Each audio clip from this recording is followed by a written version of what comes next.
This is the 18th season of Bass Talk Live.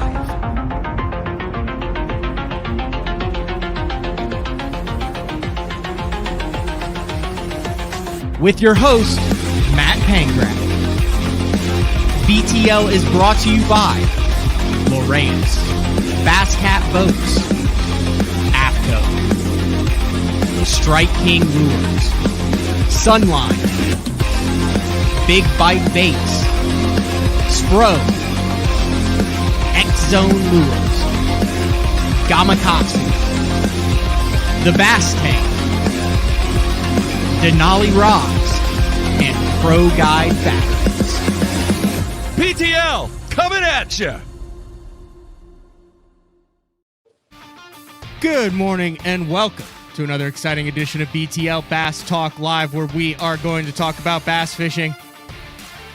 I think the AOY is pretty much wrapped up over on the BPT, folks.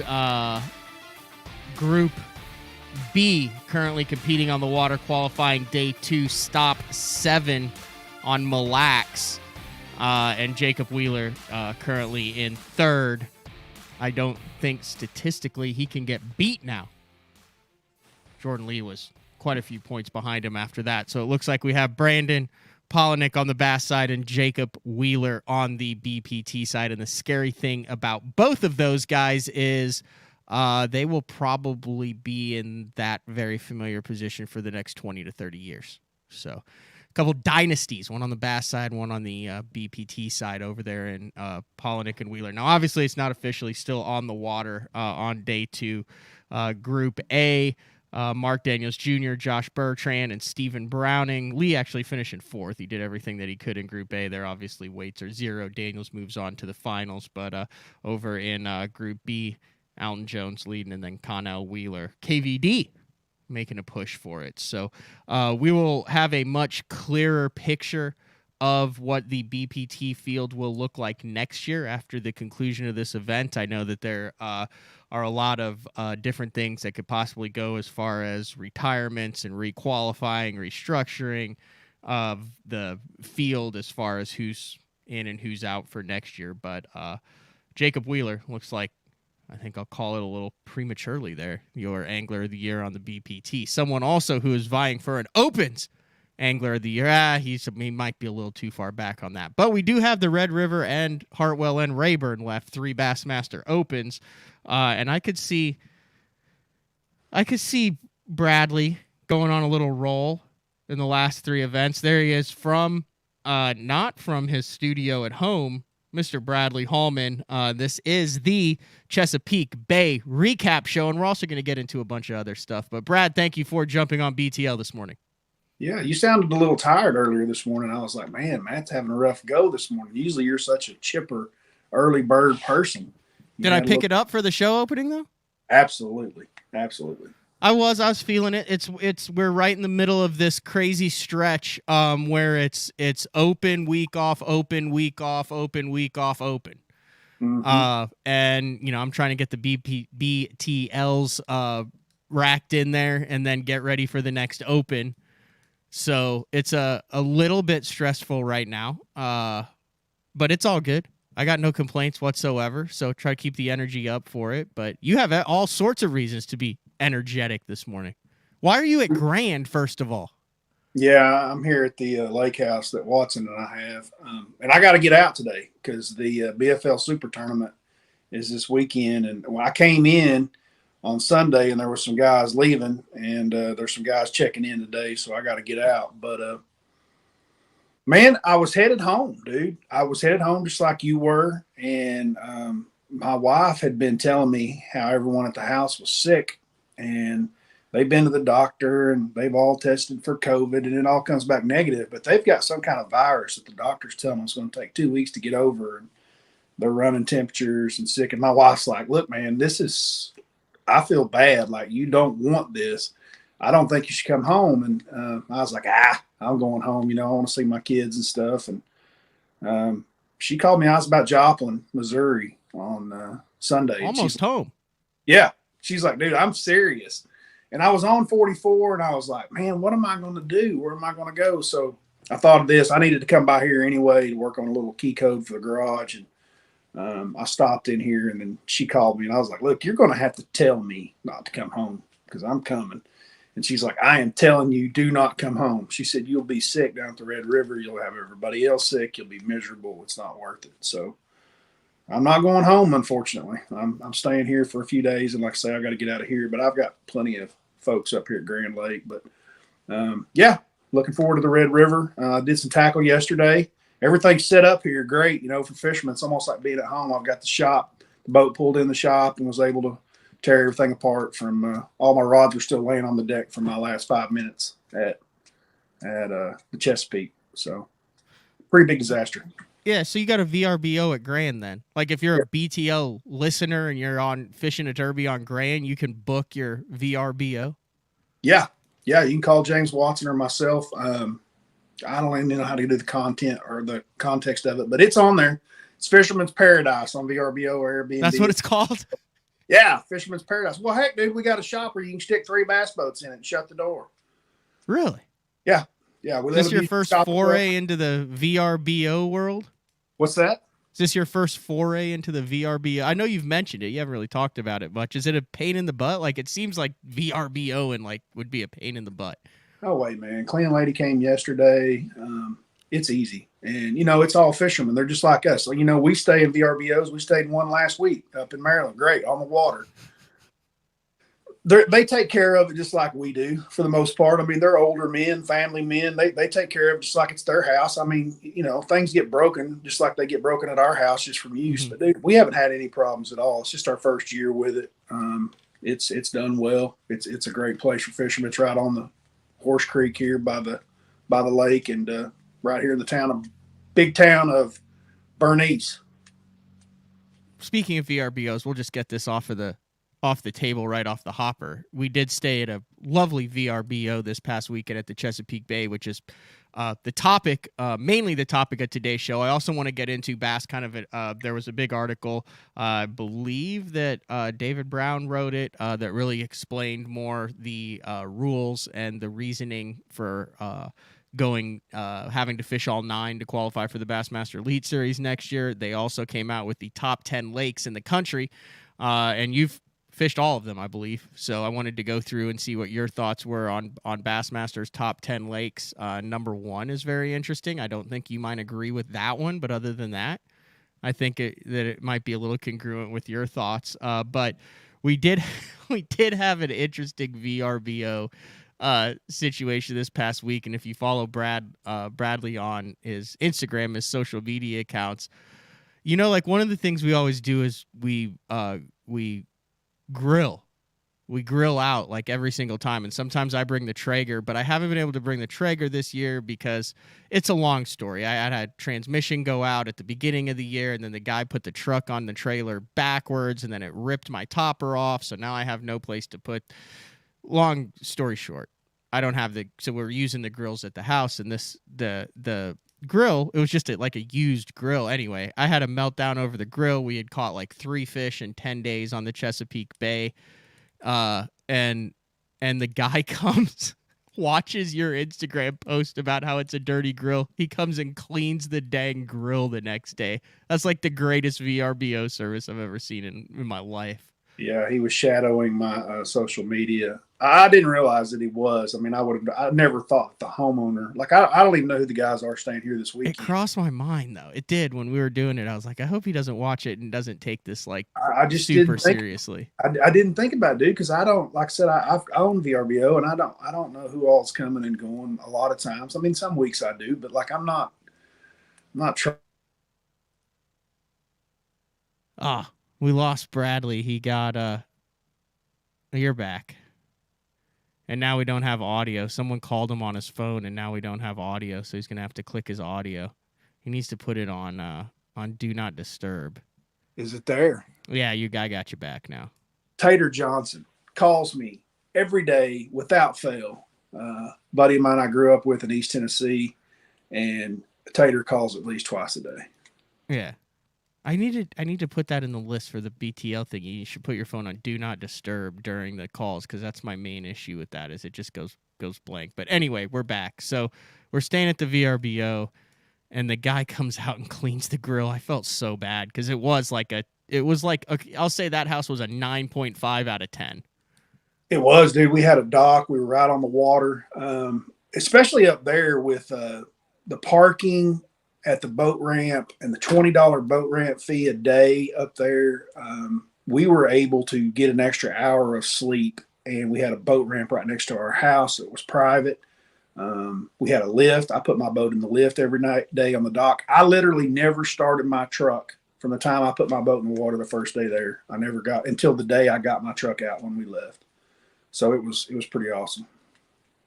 All right, let's jump right into the tournament then we'll get into everything else. So typically, like I said, you're in studio here and we have video clips, which probably don't translate very well over iTunes, so I'm not that heartbroken about it. But just based on the fact that you are up at Grand and have been traveling, and I just got home, no video clips for this one, but we'll walk our way through it. A very pivotal Open. So you came into this in 8th place, I believe, in the overall point standings.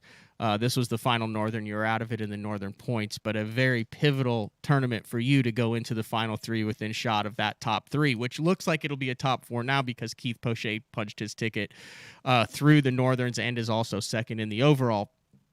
But for you coming into the Chesapeake, this had to be one that you were really looking forward to, and then maybe got a little bit scary as practice went on and you saw how volatile the fishery was and how kind of unpatternable it was, for, I guess, a lack of a better phrase.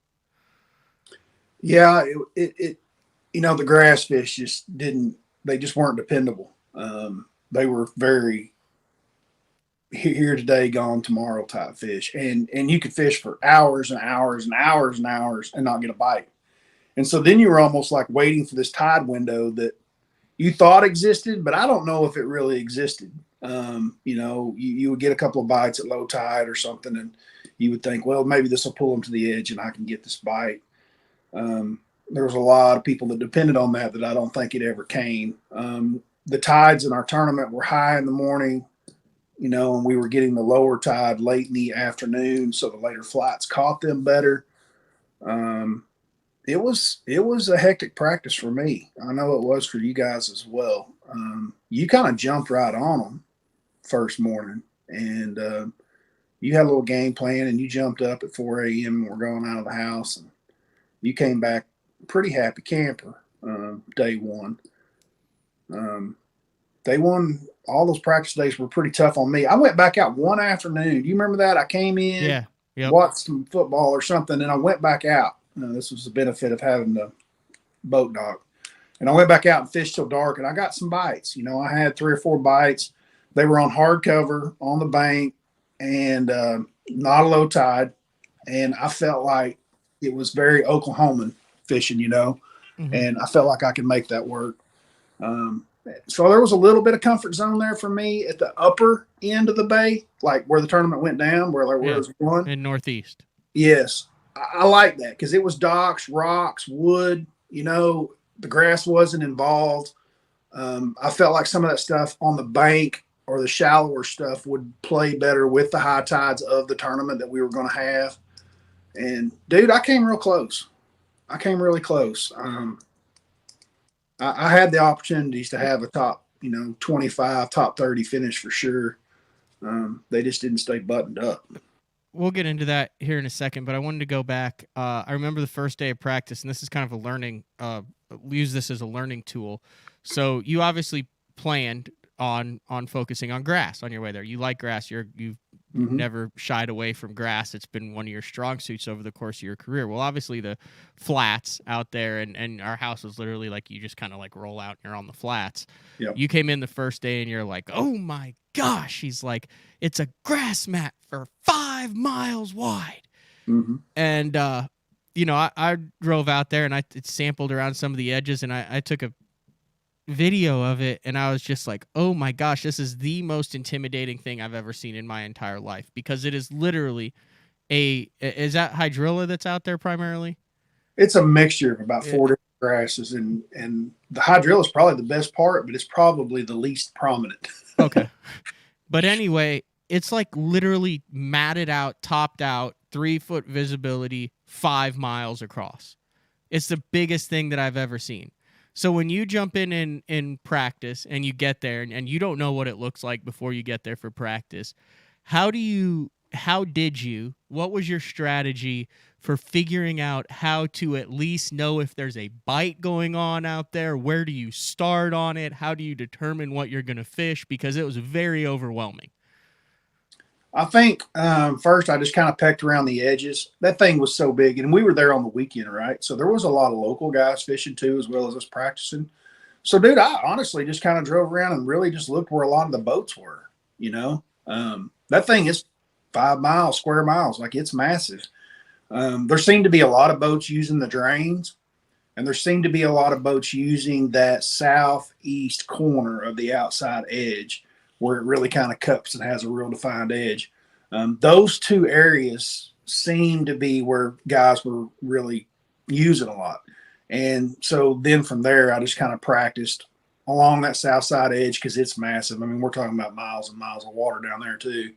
And then I jumped in and used some of the veins inside as well.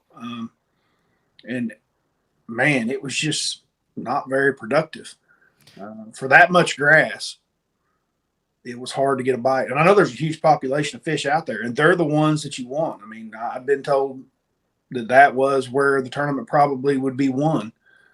But man, it was a struggle out there. What do you mean by drains? Explain what you mean by a drain. So, like you said, I mean, you could see visually, especially at lower tides, you could see that grass mat for miles and miles and miles out there. Well, there would be like a creek channel running through it, you know, and some of them were pretty wide, more like a river channel running through them. It's actually a deeper spot where the current flows through that mat, and it kind of winds and meanders just like a creek channel would, but it's going through that grass flat, and that, you know, that feeds current. You know, that's kind of the lifeblood to those mats are those veins, because that's what brings in all the oxygen and their food source, and, you know, and as it moves and meanders through that grass flat filters that water, which is usually somewhat stained, you know, being in a tidal river system, and really filters it out to where it's pretty clear. The further you get back into that drain or vein into that mat, the clearer the water becomes, the longer it's flown, you know, through there. And a lot of times that can be part of it. You know, what's the watercolor like? Where's the mix between the stain and the clear? Sometimes they use that to relate as well. But man, I just couldn't. I never found anything. Like, are we talking an hour? Like, I didn't really ask how you did your practice days, but did you spend like hours and hours and hours out in that thing not getting bit? I know I've talked to guys like Hackney and guys who are big grass guys. Faircloth is another one, and they're like, yeah, you go and go and go, and then you drop a point every time you get a bite, and then by the end of it, you've got clusters, and they're like, but it's almost better if you don't get bit everywhere. Like, if you go a day and a half without getting bit and then get a cluster of bites. Did you go that long without getting bit and then you just never got bit and had to bail on it? So I never just spent, you know, 9 hours straight on the flat. Like, I would lose confidence out there. So, like, I would try to fish it one day, maybe 3 or 4 hours with the tide higher. I'd fish it 3 or 4 hours one day with the tide lower. I would go out there first thing in the morning. I would stop by there last thing in the evening. I just kept trying to, so that my brain would stay fresh out there and I wouldn't just get in a rhythm. I tried to jump around at different tides and spend quality time out there. I bet when it was said and done, I had spent a total of 2 of my 5 days of practice out there. So a lot of time, of time. And so the rest of the time, did you end up doing any of the long runs or anything, or did you pretty much stay close to home the remainder of practice and try to figure out something that you at least felt you could put a couple pounds in the box? I felt like when I got there that I probably would look at some of those creeks.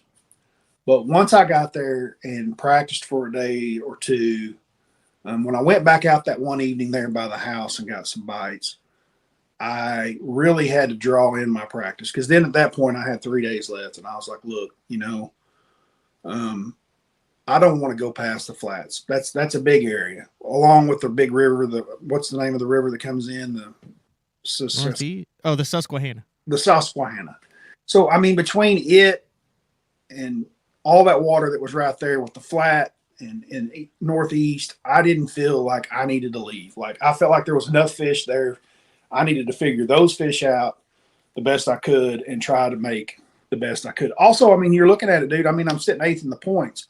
Hero run, a lot can happen, a lot. And my years of experience, I just feel like even if you get bites a long ways off, sometimes, man, when that clock's ticking, especially on tidal river systems, they look totally different than when you were there before on a different tide or something, and it just doesn't work out, or you're waiting for a tide. Like, man, that's dangerous, and I know it is, and I just didn't want to gamble on that. So, like I said, after a couple of days, I really liked that northeast. It felt like Oklahoma, Right. It really did. I mean, dude, looking at that thing and the way that it was won, it was over. I mean, There was one there. it's Horse Creek. It's like where I'm sitting right now. That's how Yeah. that thing fished. And But you never felt like you were on winning fish. No, of course not. Yeah. No, I was like, I never felt like I could catch. I mean, like I felt like I could catch 3 or 4. If I caught 5, it's really because I buckled down and had figured it out. Because I'm interested in this. So I've always thought of you as and you've done it too. Like you're doing things your way. You're going down swinging. You're running. This year. It seems like you have maybe altered your strategy a little. And I don't know if you've consciously done this. But I'm looking at your finishes, and you're currently 10th. You finished 56th in the Chesapeake. We'll get into that, how they did it. But 57th, 56th, 96th, 14th, 68th, and 56th. Basically, you've kind of did what I did last year, just not suck. And you have one good one mixed in there that averages a lot of it out. But if I remember correctly, you stayed close at Toho and really grinded it out. You caught some fish on a spinning rod and a Ned rig and stayed right kind of around the ramp area. Not what I expected you to do there. At Oneida, you stayed really close at Oneida, put your head down, grinded it out, spinning rod. Yep. Not exactly what I expected you to do there. And I've seen you at these events too. And I'm like, what the hell's Brad doing? This is not Brad Hallman fishing. Yep. But those resulted in 57th and 68th place finishes as opposed to 157th and 168th place finishes. And then here you stayed in that northeast and grinded it out. And I saw you a little bit each day, kind of just driving around towards the end. And I'm like, boy, Brad's like right here by the ramp. Yeah. Is that something that you went into this year consciously doing? Or are you making more points decisions now, paying more attention to it? Or is this just how have you ended up kind of in these little close, grinded out situations instead of the home run deal that we're used to you preaching about? It's been different scenarios. Florida, I just had a horrendous practice. Like I did not catch anything for 3 days or whatever. And so I just decided to stay close and spend all my time trying to figure out how to catch a bass. That's honestly what happened at Florida. And then day 2 at Florida, I drew the coin that was leading, and then we went down and did his deal. He was a local, so that was a little bit of that. I don't know, man. It's been a different scenario. I've gotten bites close to take off. Oneida's just not a very big place, right? And there's a lot of fish right there, right at takeoff at Oneida, and I knew that from years of being there. That wasn't all that I fished at Oneida. I ran halfway down the lake to start each day. I just ended up finishing up around the boat ramp each day at Oneida. This one, yes, falls in that category. Like, for sure, I made the mental decision of I'm not going to go that far. I talked to the Riz, that works with Ike and Ellie and runs their show. I think he cashed a check this week. Yeah, he did well in that event, and he was the only guy that I visited with about that place before we went. It's the only guy that I called, and he was competing in the tournament. I only called him once. We talked for about an hour, and I asked him about some of those long runs. I asked him specifically about that place that you went down to, because on a map it looked good, and he told me flat point blank, "You can go down there, but I'm just telling you, you're passing up a lot of fish to be going." Mm-hmm. And that kind of set in more and more and more as I was there through the week. But I just made those decisions, especially there, like what you're saying. It was just too risky to go. Yep. All right, we're going to take our first break. When we get back, we'll get Brad to give a little recap of how the actual tournament went. It was filled with good decisions, total and complete meltdowns.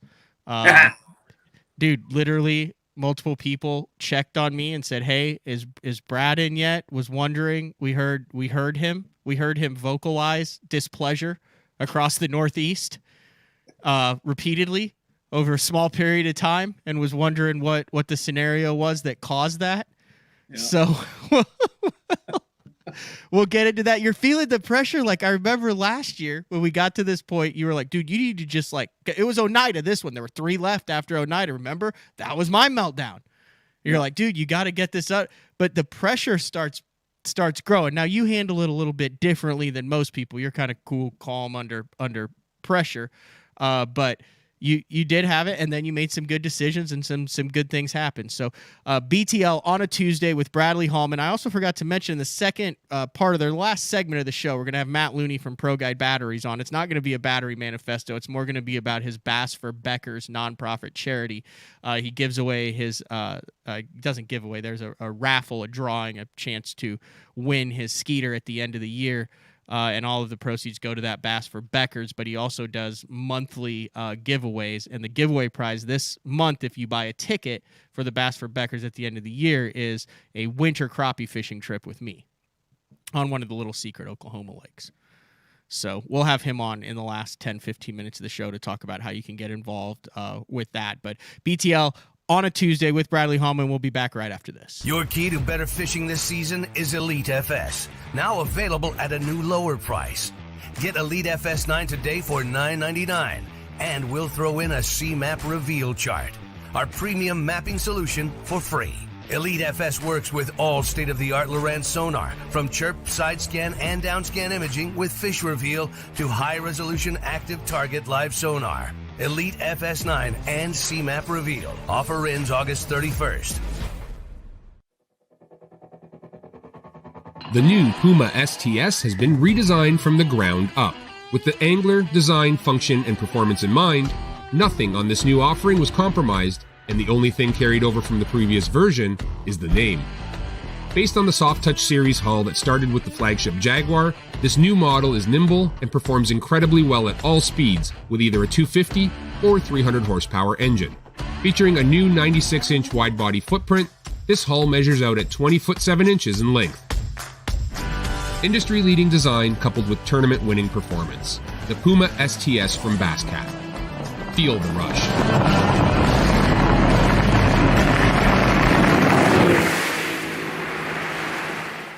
We're just about ready to go, ladies and gentlemen. Get in order. Once again, Drew Cook is in the driver's seat. When you're catching fish for a living, you can't let a little cold, rain,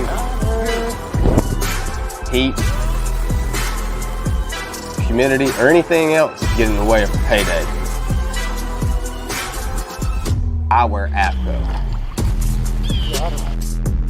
Any fish, any water.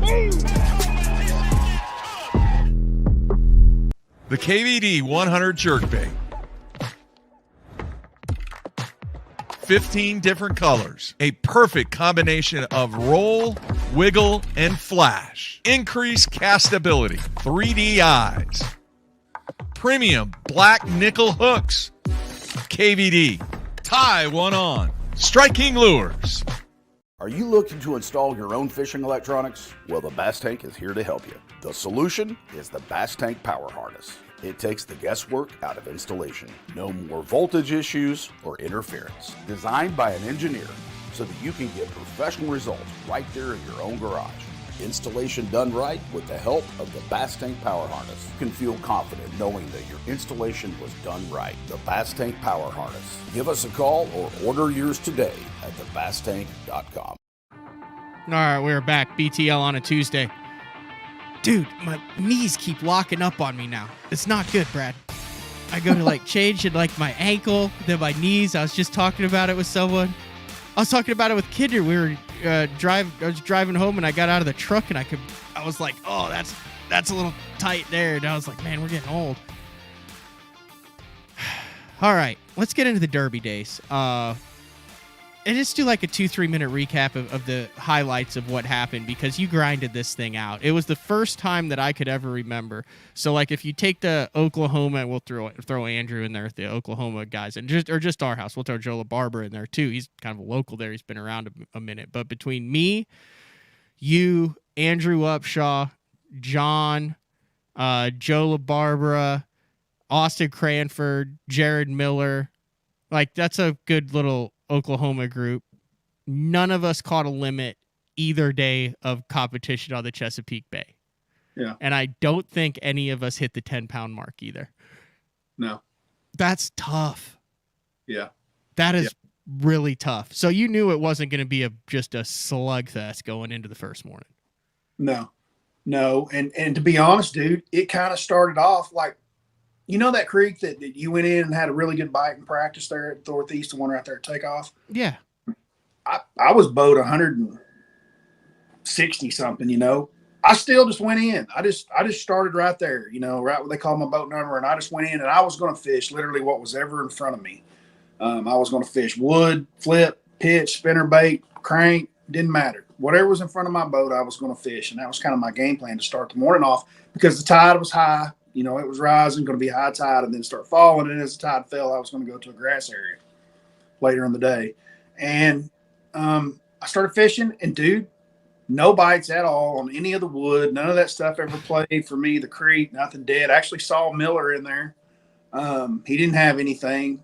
But as I came out and started running the flat there, the rock, I started getting bites on a crankbait. And that shallow rock on that flat that was like Shallow a as foot you and a can get half foot deep, that was hitting your motor and everything. Yeah. Those little jetties right there. Oh, yeah, my absolutely. God. Really? Yeah. So it was like, it reminded me of fishing like Martin's Landing in the fall. Yeah, just garbage. Yeah. I mean, it's like fishing, you know, the Jeffrey's always called it the tunnel of love there at Martin's, you know. I mean, you're talking about your boat's floating in a foot of water and you're throwing in 6 inches, but they get up there. It was kind of like that. And that, like I said, it reminded me of Oklahoma. Anyway, I catch one. I'm like, holy cow, I've got a keeper. And then I caught two. And I was like, holy cow, I've got another keeper. And then I caught three, dude. And it's like 9:30 in the morning and I've got three fish, and they're not. For a 12-inch limit place, they were 2-pounders. So I'm like, I might catch 5 today. But lost a couple of fish on that crank, just fish that would hook up, you know, and load up for just a couple cranks. I mean, they felt like good fish, but they just come unbuttoned. I didn't see them. But I had 3 fish to start the morning.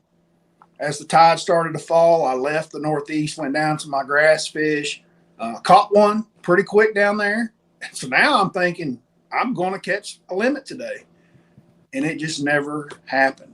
And I weighed in 8 pounds, ate something with 4 fish, and was in 47th place or something, you know, right outside the money cut. Mm-hmm.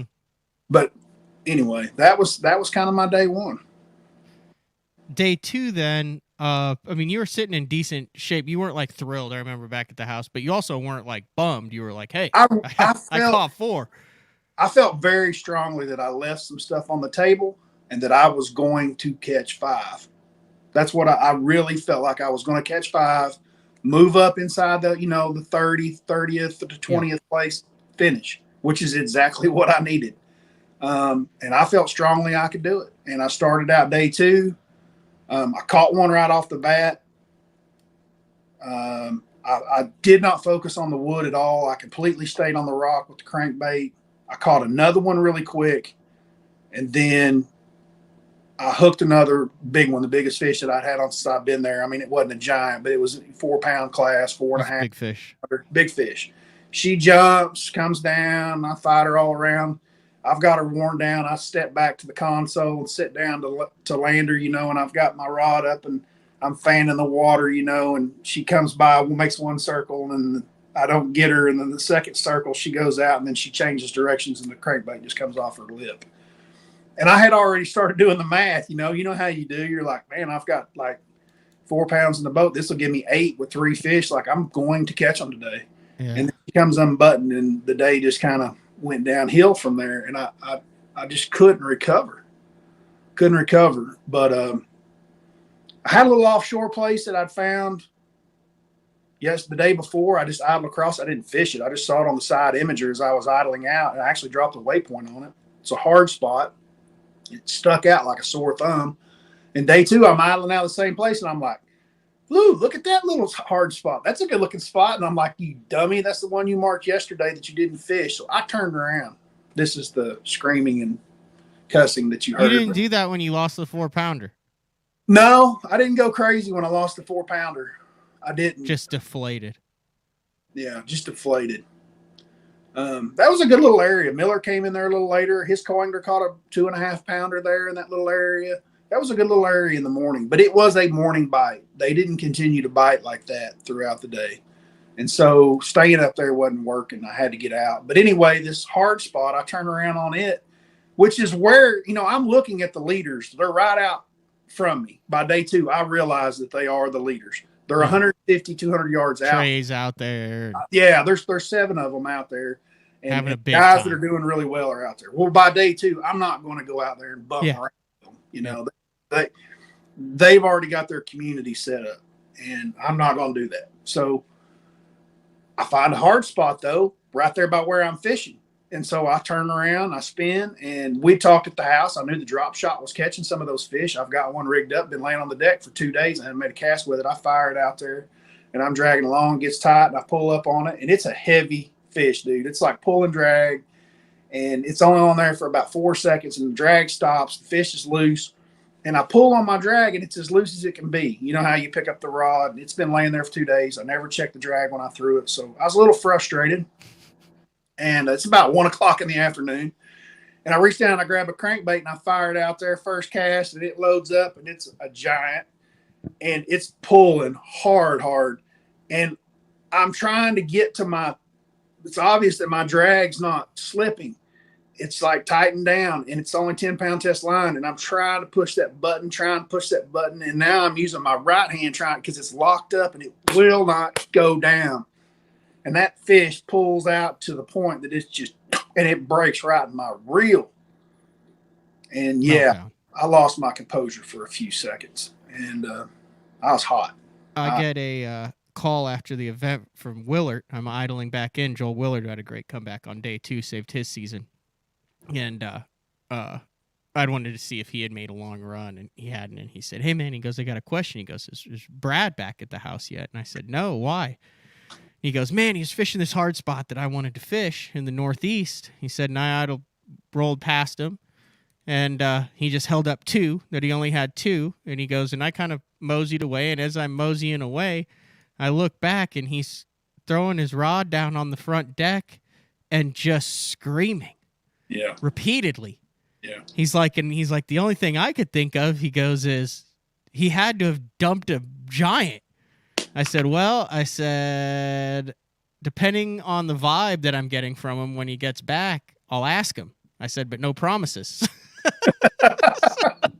But you pulled the GoPro footage and saw it. It'll be on your GoPro.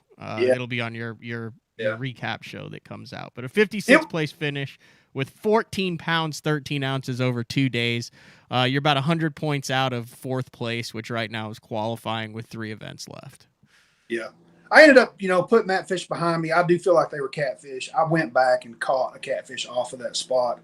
I felt like it wasn't probably a bass that, as hard as it was pulling. But, dude, I mean, you're doing everything you can. And then, like, the odds of hooking a big one and then having 2 back-to-back casts like that happen with drags just aggravated me beyond belief. But I picked that crankbait back up. I caught 2 more keepers to finish the day, which didn't seem like much at the time, but maybe at the end of this deal it will.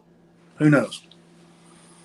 All right. So primarily you threw a plug. Threw a plug. That's crazy because I could not get. I guess I caught one on a plug.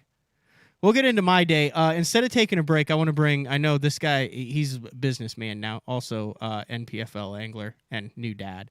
But I want to bring Matt in. Matt Looney, to talk about the Bass for Beckers deal. I know he's got some stuff going on today, and I should have just told him like 9:30 because we always run long when we talk about these things. I'm like, oh, we can do a recap. No, we can't do a recap in 20 minutes. We do like one day in 20 minutes. All right, let's bring Matt. What's up, Matt? How are you? Hey, I'm good. How are you? Sorry. Listen, dude, I could listen to Brad's meltdown stories all day long. Yes. Hey, I was enjoying it myself. You never melt down. You're pretty mellow.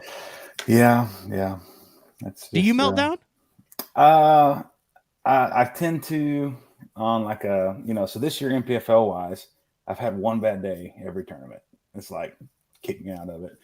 And about toward the end of that bad day, pretty much every time I'll have a moment, and I did break a rod at this last event, but it happens. Dude, I feel like you're a guy who internalizes it more. I do until I don't. Until you can't. Yeah, until it's too much. And then now it was, I changed, for me, not to get into my tournament necessarily, but I changed rods from practice to the tournament. And I used a 7.4 medium light in the tournament. They won and kept losing fish after fish after fish when I was using a medium in practice. And you knew better. And I knew better. And so after the last one came unbuttoned, I just kind of like threw my rod to the side, like, to hit my bait on the water. And when I did, I hit my rod on the side of the boat. Oh, so it wasn't like a full on. No, it wasn't like a Happy Gilmore or anything. Have you done that, Brad? Have you, dude? You have 100% Bo Jackson to rod before, Brad, haven't you? I've broke one over my knee before. And threw the whole thing, rod and reel, just threw it in the lake. All of it. You Bo Jacksoned it and Iconelli'd it. Yes, it has happened one time. I bet it felt amazing. It did. So that's what a lot of guys don't get, and we got to blow off some steam, right? I mean, it helps us feel better. I've got the greatest video of all time, which we can never release, but it's Matt in a bathroom at a VRBO, just absolutely losing his mind at the end of a tournament. Just him, the mirror, and the bathroom toilet. It was me, and I felt better afterwards that I came out and everyone was outside the bathroom door, but I felt better. Like I said, I was feeling the pressure of it, but I got over it. But Matt, I wanted to get you on. You had contacted me, I know, and we've mentioned this before on the show. It's kind of a well-known thing around the industry. It needs to become better well-known, but the hat that you have on, Bass for Beckers, and I wanted to make sure I got all the details right here, but every year you can buy a raffle ticket or raffle tickets to win your Skeeter that you currently run for the donation that you give for the raffle, correct? Yeah. So I partnered with Skeeter and Yamaha when I had this idea back in 2019, and it was a deal. So just a little backstory: my nephew was diagnosed with Becker's muscular dystrophy in 2017. He was 9. It was kind of a weird age for it to be discovered. Like typically, it's early on or later on. And that first year, he had to sell like these T-shirts to raise money to go to summer camp. And I'm like, man, this is terrible. Like there's so many T-shirts out there. No one wants to buy T-shirts. And so I'm like, how could I use what I'm doing and raise some money? So that way he doesn't have to sell T-shirts to go to summer camp. And that's how it started. I mean, I didn't expect it to be super big, right? I'd never done it before, which a lot of people were quick to tell me, hey, you don't know what you're doing. But Skeeter believed in it. And so we brought it to market. And the first year we raised $108,000. So it was a really cool deal, kind of proof of concept, proof of if you just work hard at it, you can do it. But so we're on our 3rd boat this year of doing it with Skeeter and Yamaha. And, on the same pace to, raise over $100,000 again. And what we're able to do with this is actually take it and donate a lot of it to the MDA for their summer camp fund. So, maybe kids that couldn't afford to go, or, it's very expensive to have all these specialists there because a lot of the kids are in wheelchairs and different things. And so rather than having to turn people away, we want them to be able to go to summer camp if they want to go. And so that's what we've been kind of donating the money toward. And we're also kind of saving a portion. We want to build a large camp in Oklahoma to start, because even though that these kids get to pay and go to summer camp, they just rent these camps out. And a lot of the camps have like gravel. Well, when you're in a wheelchair, going through gravel is not very easy. And so we're just trying to make a fully accessible campsite is kind of the long-term goal with this, and to kind of spread it around. All right. So I was trying to find the picture of your nephew in the boat that I sent you that one time. Remember where he was like letting the wind through the bass boat? Oh, that was Aaron put it on his story. I said it was the greatest. It was a picture, and his nephew had his mouth open in the passenger seat, and he was the happiest kid I've ever seen going fast in a bass boat. Yes. Like, I was like, look how happy. I said, I just want to be that happy one time in life. But yes. So that giveaway takes place what month then? Yeah, so basically the raffle goes from January to December. Okay. And it's $25 tickets. We wanted to make it, cost effective where pretty much anyone can get involved. One of the guys that won only bought one ticket. He spent $25 and he gets now with the price increases an $80,000 boat, right? So pretty cool deal. We pay the taxes, so like the winner doesn't have any kind of, other than the tickets you bought is the only expense you have. And but no, it's been awesome. And to keep going through the months, because we have a lot of companies that want to support it and other people, we have monthly prizes. So like you were saying, this month, the prize is a winter crappie fishing trip with you to go out. Hopefully they can learn some live scope stuff from you. You're pretty good at it. And we pay for that trip. So all they have to do to enter is buy at least one raffle ticket for the end of the year, the boat, in this month. And then we put it in the random generator. It spits out a name, and that's the monthly winner. All right. So you are entered then for the boat, and then if you do it in September. So this is what I wanted to do instead of a bass fishing. My passion, my off-season deal is hunting giant crappie with big rods. John Sokup taught me how to do it. There's a bunch of places around here. It is a time. I haven't taken anyone out there who's not like, this is awesome. You've seen it a little bit, Bradley. It's cool, isn't it? Very. But I thought that would be an awesome day on the water. Now, here's the caveat to this. I may have to blindfold you on the way to the lake if you win the prize, and I may have to have you sign an NDA that you will not tell anyone where we are should you find it out, and I may have to confiscate any mobile device that has GPS on it. But other than that, we're good to go. It'll be a great day. I know I can't. I almost want to say that I could guarantee a 2-pound crappie. But I can't guarantee it. But there is probably a better than 75% chance that we'll catch a 2-pound crappie, which is a 15. It depends on where we go, 15 to 16.5-inch crappie. Then I will also, should you choose to keep some of the harvesting size, I'll also fillet them and bag them for you afterwards. And full service guide. Yeah, full service right there. So that will be bass4beckers.com. I put the link in the comments right there, and you can just click down and say like, well, that's not fair because the July trip was a fishing trip with Brandon Polinick. That is true. He's been a friend of the charity since we started. The very first year, he donated a jersey, and he had his baby a week before I had my baby, and so we've bonded pretty good over being new dads, and he's an awesome dude. Yeah, I'm willing to drive a little bit, but like you've got to get to the location for it. Right. I mean, like he said, is it open to Canada? It is. I mean, but isn't it? Yes. So sorry, I was getting a phone call in the middle of it. So I told you he does business, Brad. He's got Pro Guide batteries everywhere now. That is true. We actually have a dealer going in several other countries too, so that's good. Anyway, but no, it's open to everyone. It is a federally recognized nonprofit, so it is a tax write-off. If you were needing to have a tax write-off and wanted to buy a whole bunch of tickets, that'd be awesome. Yeah. But if you want to come, if you win it, I'll work it out. I'm willing to drive 3-4 hours to meet you. So even if you're like, depending on where you are, I mean, I have to be on a fishery that I feel like I could catch a crappie or two on. Right. And like I said, we'll pay for the winner to get to where they need to go. Okay. Within reason. Within reason, yes.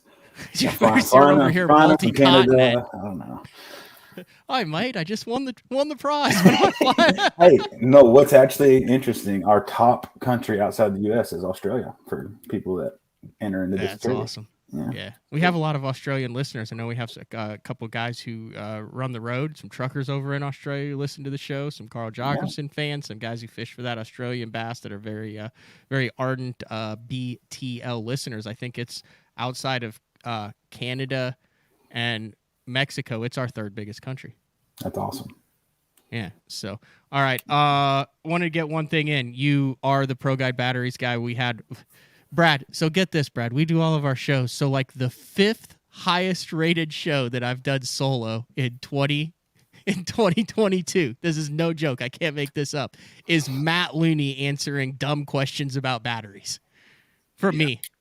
That's the 5th highest rated one. Like most downloaded, comment, longest listened to, most feedback is Matt. I'm not ripping on, but batteries are like, they sit there and they do their job. And the more you don't talk about them, the better they're doing, right? Like if you're talking about your batteries, that's not good. Right. It's like a transmission in your truck, right? But that fifth most out of all the ones we've done is Matt Looney with 2 hours of battery questions on the show. Yeah, it's that day and age with all the electronics and everything that we're running, lithiums and acids, verse acids, how many, what are you doing? Anytime I take a picture of the back of my boat, there's like a million questions. At any point on social media, like what are all the acids for? What are the lithiums for? How are you rigging them? Why are they tied together parallel? Blah, blah, blah, blah, blah. But power's an issue on these boats, dude. It's a big question out there for everybody. All right, so are you willing to, as it gets into colder weather, come back on and do a fall and winter maintenance battery show? Absolutely. Yeah. Okay. Now there's not a ton to it other than keep your batteries charged, but yeah, we'll talk through it and we can. Well, no, I have some other questions. Yeah, we can do all kinds of questions. That'd be like, good. if you have the ones that have water in it, well, how does that water not freeze? Like if you keep your boat outside. Gravity, but see, that's the type of stuff we'll get into. There's like 10 minutes right there. So. Yeah. All right.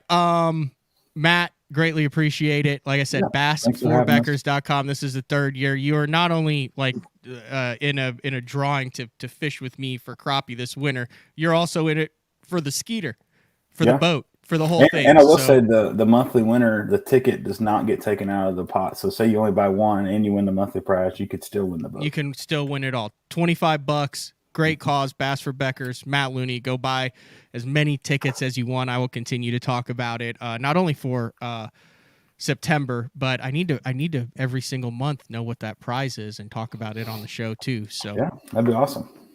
Good stuff, Matt. Thanks for jumping on. I appreciate it. Looney. Yeah. Keep those MPFL boys in line and get one of those trophies for the end of the year. Yes, sir. Gotta go win one in Florida real quick. You look good with it, dude. Thank you. He's a power lifter. Did you know he's a power lifter, Bradley? Yeah, I did. Are you back healthy now? Ish. Yeah. I blew my ACL last year, and so it's pretty. Like, what's your record? What's the most weight you've tossed up? On what lift? I don't know. What? A deadlift? I don't know. This is how I don't power lift. I see you squatting and lifting heavy things. Yeah. So squat wise, I mean, I've done 650, which is you can handle that trophy no problem. Man, that's a free squat. Now leg press, I mean, you can do thousands of pounds on. Can your wife outlift you? Because she's like really into it. She could for a while there. So it's actually funny. I tore my knee. And we would work out at the gym, and like we would share the bar. Like she'd do the same weight. Like she was deadlifting 315 while I was deadlifting 315, but then she actually did a competition. She's like, I'm going to do this. It's going to be awesome. And the day before the competition is when she found out she was pregnant. And so she goes to the competition, lifts enough to qualify for nationals, but nationals were the same time that she had our baby. So she didn't get to go compete. So now she's she's got a new goal. She got a new goal, yeah. But all right. No, it was awesome. Thank you guys. Fall winter battery tips coming soon to BTL. Bass for Beckers. Sign up. Monthly prize. Crappie trip with me. Also enters you $25. Fully tax deductible. Win Matt Looney's Skeeter. So yeah, absolutely. Thanks guys. Matt. All right, that was Matt Looney from Pro Guide. Like I said, I plan on working him in, and I always try to do like, hey, around this time. But it's tough with guys who actually have business to attend to. Like Matt says, he's killing it with the battery game. So busy man. All right. Let's put a bow on your derby. Anything else you want to talk? Anything you thought you did really well? Anything you wish you had done differently? Then we'll take a break. We'll briefly touch on my foray, my adventures on the Chesapeake. Maybe take a couple questions and wrap it up. Obviously, I wished I would have ventured out to the middle of the hard spots with a live scope and side image during practice and found a couple of those sweet spots that they were all ganged up on at the end of day 3. Yeah. It just, this was one of those, instead of saying, man, I wonder how they caught him, we all said, oh, remember when we idled by all the guys who caught him? Yeah. At takeoff. Yeah. Weird tournament. All right. We're going to take a break. When we come back, we'll talk a little bit about my strategy, a really weird tournament for me. I finished 84th, right in the middle of the pack, was really looking and trying to fish for a top 10 in this one. That was really what I went into for. Was not really concerned with keepers. A top 10 did me a lot of good. Anything outside of that, really not so much. But BTL on a Tuesday with Bradley Hallman talking Chesapeake Bay. We'll be back right after this. Have you considered purchasing new electronics for your rig? The type of mounts you choose to protect your investment should be part of the decision-making process. No matter if you prefer 1, 2, or 3 graphs up front, Beatdown Outdoors has a solution for you. Adjustable, versatile, rigid, and made in the USA. What's your ultimate electronics setup? Check out the full selection of Beatdown Outdoors products by visiting beatdownoutdoors.com. The new Android series is the peak of the Denali lineup and offers the ultimate Denali experience. The Android series features 36-ton multi-directional graphite combined with interlock blank technology for added strength. Each rod is outfitted with Royal titanium guides that will not fail. The blank is fitted into an easy-touch, soft-feel EVA foam grip with exposed blank reel seat. This all allows the Android to transmit every movement of your bait and even the most subtle bites. The Android series is the finest rod Denali has ever made and offers an angler the ultimate fishing experience with a limited lifetime warranty. See the full lineup of Android rods at denalirods.com. Elite Series Pro Daryl Gleason here. My Pro Guide batteries keep me going on those long tournament days and long practice days. Always plenty of juice, never fail. The best part about Pro Guide batteries, it's the people behind the company. They have over 40 years experience in the battery business, keeping all of us fishermen out on the water longer, catching more fish. Check them out at ProGuideBatteries.com. What's up, Bass Talk Live fans? Brandon Polnick here. And ever since I won a couple Bassmaster Elite Series events on X-Zone Lures, I've been getting a bunch of questions of what makes them so special and different. And really, the truth is, it's in the details. The little details, things like no cheap fillers in their plastic. That gives you more lifelike action, more realistic and vibrant colors. But don't just take my word for it. Go to www.xzonelures.com and check them out for yourself. Vibrating jigs are a great choice for any time of year, and the Kamikaze Swim-On is a perfect match for any vibrating jig. 2 sizes and the unique tail design gives it a bait fish profile and a great swimming action for realism. There are 17 colors. See them all at bigbitebaits.com. The Spro Little John crankbait has been around for almost 15 years, and it is one of my go-to crankbaits whenever I need a fish in the boat, so you can never have enough new colors. That's why Spro's coming out with a handful of new colors, including Pearl Shad, which has this bleached out white look, but it's got this pearlescent, really, really pretty. We've got Copper Shad, which looks amazing in the water. It's got that purple flake on the back, really, really pops in the water. And then if you want some real pop, we've got Sparkle Shad, nothing but sparkles all over this thing. And then last but not least, we've got the Matt Sexy Shad, just a really different looking color for a crankbait. So you want to give them a little different look, that Matt Sexy Shad is definitely the one to go with. All these colors are available in the original Little John and the MD. Combining one of the most popular hook styles with Gamakatsu's beefier Superline offering, the Gamakatsu Superline Offset Round Bend delivers the strength necessary to target big fish in heavy cover. Well suited for braided line and heavier fluorocarbon, the Gamakatsu Superline Offset Round Bend is built using stronger Superline wire that allows anglers to easily fish a finesse worm around heavy cover.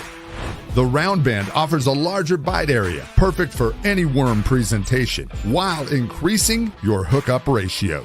The newly enhanced Z-Bend holds your plastics on the hook longer, reducing the number of pull-offs and reducing damage to plastics.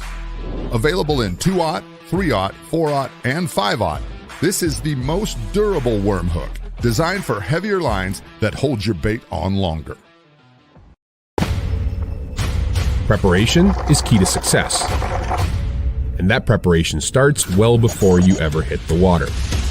You're only as strong as your connection to the fish, and your line is that critical connection. Confidence in your line every minute of every day on the water is a necessity, and failure, it's not an option. Sunline makes the fluorocarbon, nylon, and braided lines to give you the strength to guarantee your confidence. All right, welcome back. BTL on a Tuesday with Bradley Hallman.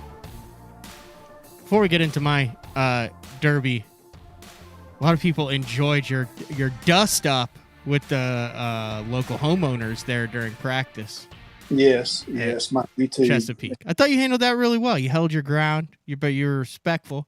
You knew what your rights were as an on-the-water angler, and it's not as common. It's common to get yelled at. It's not as common when the yeller then sends their kid out after you in a boat. Yeah, and tries to run you off the lake and tell you to leave and get out. And yeah. I don't think he knew who he was tangling with. Yeah, he didn't stay long. I sent him on his way. I will say this. I got all that on video. Dude, that's part of why I was unable to get stuff for today is because I have started running that 360 camera. Dude, that thing is awesome. I mean, it's literally 360 degrees around my boat. So if you guys are interested in that, check out that YouTube video that's going to drop probably in a day or two on my YouTube for the first day of the Chesapeake Bay. It's a new camera. It's got a lot of data, I guess is the right word. Is that right, Matt? I fill up a 256 gigabyte card in 8 hours. I mean, it is a massive amount of. That's got to be fun to edit. I mean, got to be fun. That's got to be fun. All right. My tournament was pretty cut and dry. I drove 1,200 miles. Like I said, I was looking for something that I thought would give me the maximum potential. Did not really care about the risk. As long as the reward was high, drove a long way, put in. I knew it would be multiple gas stops to get down there. Got 3 or 4 bites. Reminded me of the back of Thunderbird, the river up at Thunderbird. And I was like, cool. So then the next day I went out and I looked at like another area far away. Didn't get bit there. Wrote that off. And then the next day I went out and looked at the grass and the Susquehanna. Never got a bite, so I wrote that off. And then the next day I stayed close, and I got 3 bites in the first 2 hours. So I said I'm either going to stay close or I'm going to go really far. It was that simple. I actually didn't even practice a day. A lot of guys that I talked to about fishing the tide and stuff, and there were so few bites that were to be had. I didn't want to go through an area that if I knew I was going to fish in that area all day that I wrote off because I went through it on a bad tide. I wanted to keep my morale high and say, I've got him far, I've got him close. So like I looked at the weather and it looked pretty legit. I gassed up. We were all good to go. And I made it about a quarter of the way there and I speared one. This is an interesting deal here. Because there were a number of guys that were planning on going and 80% of them to this one area turned around, right? Elite Series guy made it there, and another former Elite Series guy and a Coast Guard licensed captain made it there. And I don't want to really talk about where it was, but the guys with experience knew how to run it. And I talked with one of them, and he said, well, let me guess, you're running the channel. And I said, well, yeah, I don't know what hell's out there on this giant flat with all these crab pots and little warning signs and stuff. And he goes, dude, it's the deepest. The tide was ripping against it. He goes, you could have shot down the right-hand side. He goes, and it was just a little bumpy. Got there no problem whatsoever. Well, 90% of us turned around because we ran the channel. And just even the way the wind was, you could get up and kind of get out of it, but it was creating it. So anyway, I speared one and it was salty. And I was like, oh boy. And I zoomed out on my map and I was like, and I still have 50 miles to go. So I looked at my co-angler. This is day 1. And I said, I'm not doing it. I said, I'm listening to my gut. And I said, I don't know whether 5 years ago I would have tried and kept going or whether I would never have even tried. I said, but something's just telling me. And he was from there and he goes, that's a smart move, dude. Well, I talked to guys who got like 10 miles from the mouth before they turned around. And they were like, it was 6-footers. And they were eating them ripping graph mounts off everything. So I roll back And there was one spot that I had idled past that looked good, and it was a hard spot like that, like you had just talked about, like you had idled past and seen. I had not fished it. I said, this is a good-looking spot. I know there's fish there. Actually, in practice, there was a guy power poled down there, and he wasn't fishing. He was talking on the phone. He had a wrap boat. I have no idea who it was. He had his trolling motor pulled up, but he was there for like 4 hours. And I said, that guy doesn't want anyone else to fish that spot. Yeah, for sure. So it kind of backfired on him anyway. I roll up there, and there's someone sitting right where I want to fish. And I said, oh, crap, whatever. I said, I'll just start on this dock next to it. And it looked like the guy was kind of moving through the area, which he was. Well, like third pitch with a drop shot, after I turn around, it's like 8:30 in the morning. It goes, boom, and starts swimming off. It's like a 3 1/4. And I'm like, random dock after I turned around on my B stuff, wasn't even planning on fishing this. There's a guy where I want to be. I just catch a 3 1/4. And I turned to my co and I said, today's either going to be, that's the only bite we're ever going to get, or it's going to be a good day. So I end up getting on the spot on the first day, and I catch another little one, and my co is good co's. I had good co's both days. But I was trying to feel out that spot, right? Hadn't fished it. So he catches a 3 1/2, and we're feeling each other. I said, where'd that come from? What were you feeling? Was it sticky? Was he's like, I kind of felt like it got stuck, and then I didn't feel it, and it swam off. So now I'm casting to it. And I said, I wonder if they'll eat a moving bait. So I cast a plug out there, gets stuck, gets hung. You know when it gets hung and then you're pulling and it pulls free and it goes real quick as soon as it pulls free? Well, I'm pulling, and it pulls free, and it goes for about 2 seconds, and it just locks up, and it's a 3. So I boat flip it. So I've got 3 for 7. Co catches another big one, so he's got 2 for 7. I've got 3 for 7. Wow. Pete Glusick rolls in 50 feet away. He loses one, which was a hilarious reaction to it. He catches one. His co catches one. A guy comes down the docks behind me. He catches one. So I'm like, dude, why would I leave? I've seen all these fish here. It's so tough. I've gone everywhere else. I haven't gotten bit. I said, the tide's coming in. I said, I'm staying right here. So this is where it gets interesting. So Pete leaves, and then they had 3 bites right there. But my co caught one, and I caught one. I was afraid someone was going to slide in on my area. I didn't know what was 50 yards away from me. Like, the only reason I knew it was because Pete had rolled in. But it's day 1. It's like 9 in the morning. I'm like, I keep telling my co, I'm like, maybe I should slide over there. He hasn't been back in like 2 hours. Well, then Pete comes back, and his co goes 3-pounder, 3-pounder. Pete rolls around and goes 3, 3, 3, 3. Like, wow. Just bam. I mean, it was like as fast as he could freaking cast out there. They had 6 bites. Just boom, boom, boom, boom. He's culling, I'm culling. I said, no, I should have slid over there. But not really, because I would have felt bad because, I know Pete, and it would have been like, oh, yeah, well, why weren't you slid over here the first time when I came in? Long story short, I come back. Pete wanted to be where I was. The only reason he fished over there was because I was where I was, and he was waiting on me to move. Wow. But I didn't know that. Right. So I have 3 for 7 on day 1. My co has 2 for 7. I'm happy. Not happy with it, but I'm like, I survived. I'm around a lot of good fish. I think. Obviously, yeah. I think this could be something. So obviously, second day, I go right back, and I fished one spot except for the last like 30 minutes. So I sat in one spot for like 6.5 hours. I didn't have anything else. And that's like a kind of a thing that they do there. They like sit through tide swings, right? Stay in the same area. Like all those guys who sat out on the flats and did good, they didn't move. Right. Second day, go back, do the same thing, catch one right off the bat. Except now I kind of know where the sweet spot is. I had a really good co-angler, but I mean, I'm also still in this thing, right? So I'm like, I really don't want him to get a cast to the juice. So I kind of push him up against a little bit of a wall, kind of block him out. Nothing wrong with that. He still has some stuff to fish. And he just like flips one up next to the boat, 4.5 pounder. I'm like, okay, they're still here. Pete comes, doesn't get bit. Pete leaves. Now there's 2 boats on the spot that Pete was on. I go like 2 more hours, nothing. No bites, nothing. We go like 3 or 4 hours, don't have a bite. I start milling around in the same little area, go over to where Pete was. There's 3 boats in there, get 1 bite there. It's a 3-pounder. Now I've got 2 for 4 pounds. This is honestly how this went down. So now I go back to the spot where I was at. I leave for like 30 minutes, and I go up to where at that little creek that's got the wood in it and stuff. Nothing. I said, what am I doing? So I go back to the other spot.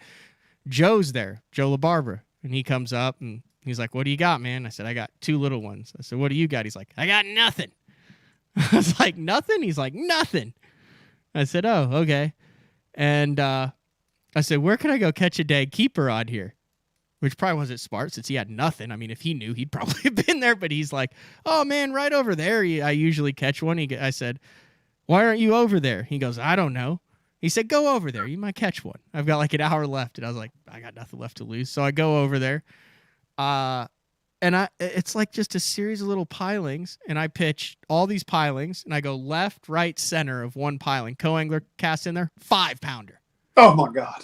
Dude had 2 bites all day. Nice guy. Never cast in front of me. Never did anything wrong. He had 2 bites, a 4 to 5. He weighed in 2 for 9. Now get this, Brad. His wife, the day before, he zeroed. His wife had been like, the hell are you doing fishing tomorrow? You zeroed. You got stuff to do at the house. Pack your stuff and come home. And he's like, no, it's a 2-day tournament. I paid $500. I got to fish in this thing, right? He's like, you don't understand how it works. He's like, you're out of it. You didn't even catch a fish the day before. Get out of there. Come home. You got stuff to do at home. He said, no, I'm staying. I'm fishing day 2. So he catches the first one. And he's like, well, now at least I've got. So he catches the second one. And I'm like, boy, I really wish I'd had that one. I mean, I was quiet afterwards. Like, it wasn't much said. He did say I would be talking crap if we were not in a serious tournament. He did say that because it came off the same piling. And I turned to him and I said, dude, you did nothing wrong today. He apologized, kind of apologized. I said, don't ever apologize for catching fish behind me. I said, it happens sometimes. I said, you're here to catch fish. I said, if it was a fish that I thought I was going to catch, I said, I cast 3 times to that spot, right? Yeah.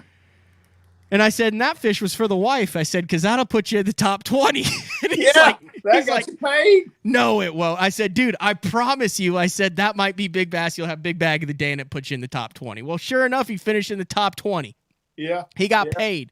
Yeah. So he got to go home and tell the wife that's why he fished 2 days. But I never got any other bites. I was all around those fish. I don't regret anything that I had done for plan B. I think I put myself in the position to succeed, and just because you put yourself in that position doesn't mean that it's always going to happen. And I finished middle of the pack. Yeah. Yeah. I mean, dude, you ended up salvaging pretty well and had an opportunity to do extremely well. Yeah. If you get all the bites that your co-anglers get, you're top 10. Yeah. I mean, and if ifs and buts for cherries and nuts, but my co-anglers had 4. I had 5 keeper bites. I did jump off like 1.5 pounds at the end of the day, but they wouldn't have done anything. I mean, moved me up to 70th. I saw it on the piling deal. Just a little 13, 14 incher. You know what I mean? One at the time that seemed like a monster. But I had 5 keeper bites the whole time, and it weighed, 11 pounds, 10 and a half, 11 pounds. And my co-anglers had 4 keeper bites, and they weighed almost 18. I was primarily pitching just a purple worm, and that little new worm that Cliff Perch designed. Cool. And caught him on it, and then just a margarita mutilator 6-inch worm. Caught one on a plug, but I mean, I mixed it up. I threw like the Ned head. I drug a jig. I threw a bigger plastic. I stuck with the drop shot. I changed worm colors. I changed leader length. I changed weight. Like, I mean, I methodically went through, and it was just a matter of when they bit, and when they didn't, they didn't. When Pete rolled in on day 1, when he had that 15, he just hit the spot, man. He hit the spot, and they were feeding right there, and it was just bam, bam, bam, bam, bam, bam, bam. Yeah. Yeah. Timing with the tide. He hit it right, and he knew to pull back and check it on certain tides. And that's the advantage those guys have on us. It's a big one. Yeah, so that's what went. So 3 events left. Top 3 overall make it. Keith Poche is in second now. Now, if he drops off, it'll still be top 3. But if he stays in the top 3 in the overall, then it'll drop down to 4. So regardless, right now it's 4th, which is 949 points. You have 859 points, so right around 100 points. 3 events left. What do you got to do in the last 3, Bradley? I believe Kenta's in the top. He's in front of me too. Yeah, Kente is in front of you. So, I mean, technically, I'm still in 8th. Yeah. I read some of the comments earlier. Guys were wondering about the math on that.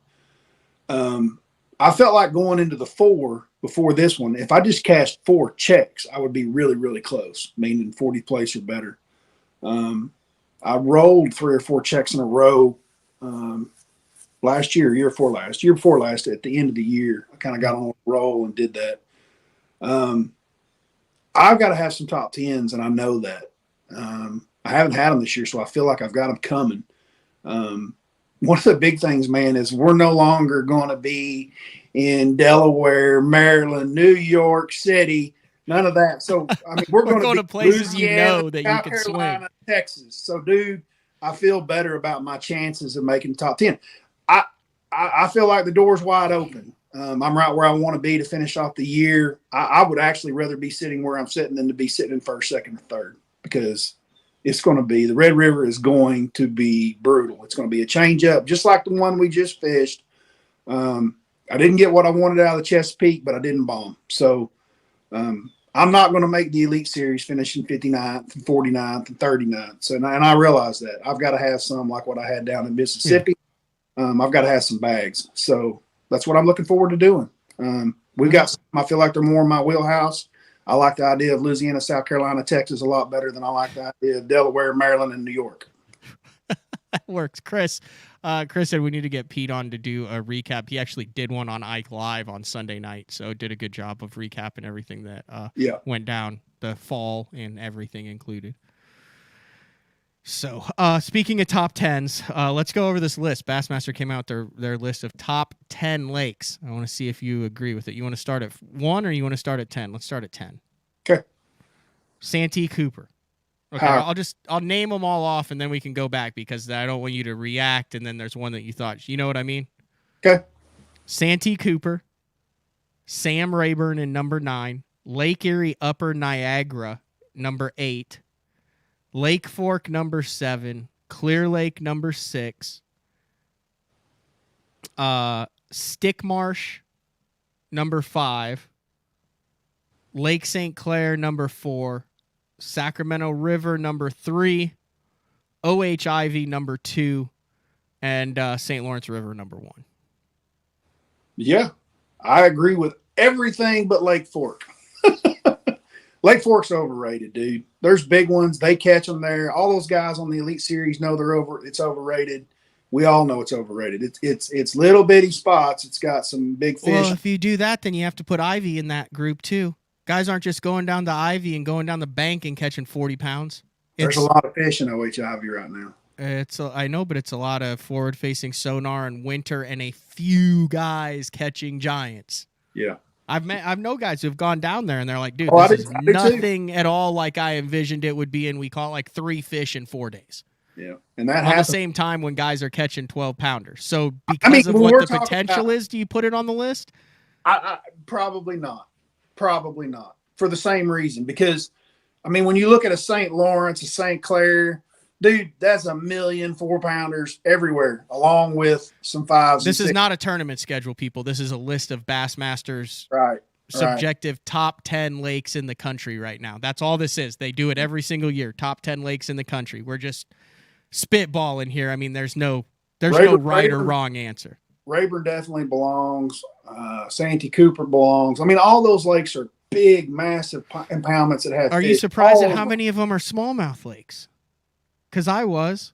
You have the St. Lawrence in 1. You've got Lake St. Clair at 4. I'm surprised Champlain's not in there. Champlain still belongs in the top 10. I would put Champlain instead of either Lake Erie, the Upper Niagara River, or instead of O.H. Ivy. I've heard Lake Erie Buffalo is on fire right now, dude. Yeah, it is. The gobies. The reason the smallmouth are there is because the gobies. So would you put Champlain in? Would you move everything up and then like at number 5 take out O.H. Ivy out of the top 10 and put Champlain? Fork or O.H. Ivy. Both of them probably need to go. And Champlain needs to be in there. Where's the other place that needs to go? Listen, I get OHIV. I understand the size and how many lake records and state records and everything are coming out of there. But I don't think outside of very, very small windows, it's a juggernaut fishery like a Champlain. What about the upper Chesapeake Bay? It's time to end the show. How about the Red River? Does it belong in there? And I also had heard that the Delta was a little off. The Cal Delta? Yeah. I talked to Sal Bucci the other day. He was headed down there. He said he hadn't been there in a while, but your buddy Ken Ma, our buddy, he has no problem with the Delta. Yeah. Good point. All right, what else you got, Bradley? I've got nothing. I'm packing and doing tackle and getting rigged for the Red River. Top 10s, right? Top 10s or bust. Tougher. Took 17 to check at 17 to check at Chesapeake. Took like 38 or something to win. Higher top end, higher check. Lower top end, lower check. Gut reaction. Haven't practiced. Haven't done anything for it. What are your thoughts? Well, there was a college event there recently. I haven't been able to find it online, but the rumor is it was a 2-dayer, and one day that one of the teams had 18 pounds on the red. You're licking your chops. Yeah, that means there's some big ones. All right, live from the VRBO in Grand Lake. Yeah. Horse Creek. Horse Creek in the house. 10th place in the overall standings. 3 to go. Bradley Hallman, thank you for breaking down the Chesapeake Bay. Also, big shout out to Matt Looney of Pro Guide Batteries. If you do want a Pro Guide battery, I believe the code is BTL10. Maybe just BTL. Maybe I should know what the code is if you want a discounted Pro Guide battery. This has been BTL on a Tuesday. We have collegiate national champions from the Strike King College Bass National Championship. I believe it was on Winyah Bay. Yeah. Those boys are going to talk about what it's like being national champions on tomorrow's BTL. So, Bradley, stay safe, stay healthy. I will see you in a couple days at the Red River. That's it. We're out. See ya.